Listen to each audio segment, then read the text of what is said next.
प्रश्न जो दिया गया है वो ये है, यदि एक विद्युत बल्ब के तंतु का प्रतिरोध दिया हुआ है 1200 ओम, तो यहां लिखेंगे हम, देखिए प्रतिरोध को नोट करते हैं हम आर से, बराबर है 1200 ओम। ओम को हम इस तरह साइन में भी नोट कर सकते हैं। तो यह बल्ब 220 वोल्ट, वोल्ट यानी कि विभवांतर, तो विभवांतर दिया हुआ है,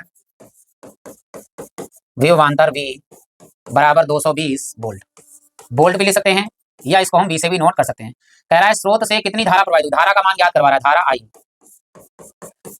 हमें क्या करना है, ज्ञात करना। हम जानते हैं सूत्र V बराबर क्या होता है, I इंटू आर या R इंटू आई, कुछ भी लिख सकते हैं।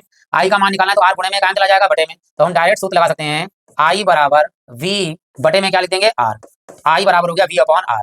तो मान लगा देते हैं, देखिए V का मान हमारे पास कितना है 220, और बटे में R का मान कितना है 1200।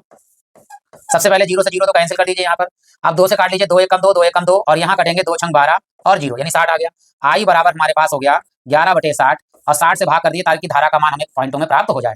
तो 60 से जब हम भाग करेंगे 11 को तो ये तो जाएगा नहीं, तो कोई बात नहीं, 0 लगाएंगे, दशमलव लगाएंगे और यहाँ पर एक 0 बढ़ा देंगे, तो 6 दूनी 12 तो ज्यादा हो जाएगा, तो 1 कम जाएगा, 6 कम 6 यानी 60, 1 कम 60, और यहाँ 110 में 60 जाएगा तो 50, दशमलव लगा हुआ तो एक 0 और बढ़ा दीजिए, तो 6 का बड़ा पड़ेगा, आ जाए 6 अट्ठे 48, 6 अट्ठे 48 और 0 कितना आ गया हमारे पास में, 500 में से 480 गया तो 20 बचेगा हमारे पास में। एक बार और लगा सकते हैं 0 तो लगा दीजिए, 6 3 18 यही 180, फिर 20 20 लगातार 6 3 3 आता रहेगा, तो बस यही आंसर आ गया 0.18।